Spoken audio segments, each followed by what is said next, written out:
Another video mga par na i-share ko ngayon is main engine overspeed test. Simulation lang naman to kaya mabilis lang. February 12. Nasa kami, nasa port sa Sushan. Nag-loading kami ngayon. And then bukas na umaga paalis naman. Puntang Singapore. So ito lang yung Kongsberg yung sa main engine namin sa automation. So madali lang din.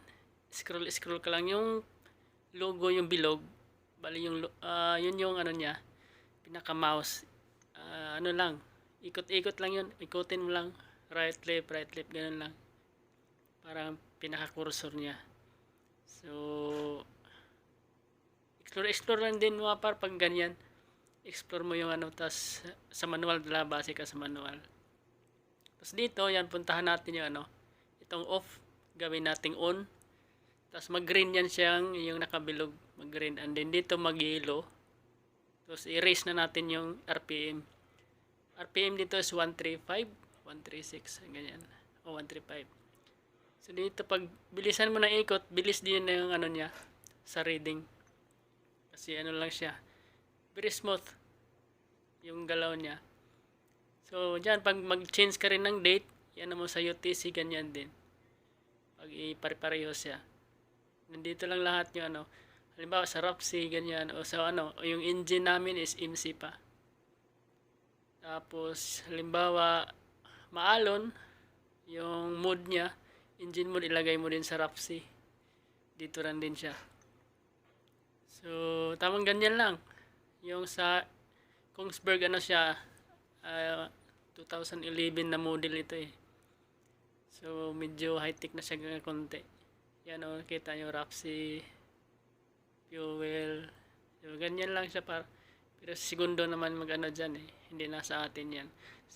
Sa atin dito is yung alarm lang, test alarm.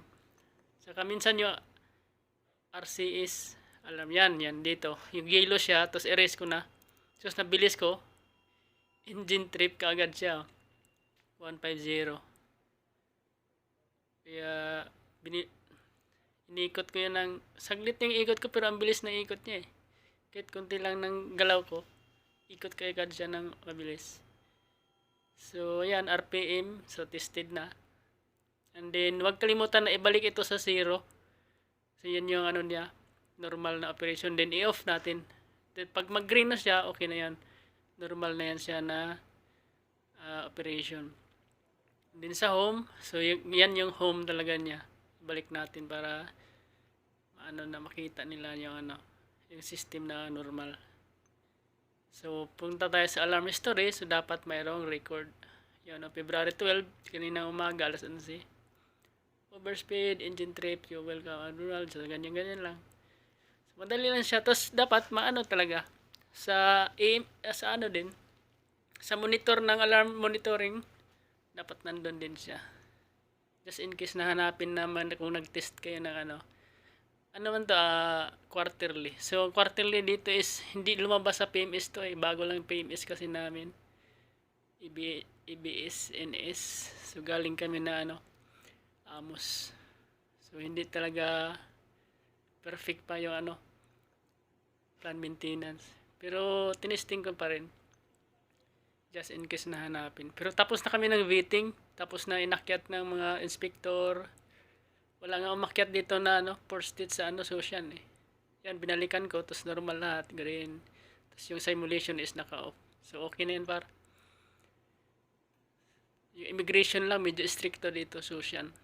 Loading kami na diesel o gas oil. So ganyan lang par, to nag-reflect din siya sa monitoring system. Thank you sa panonood.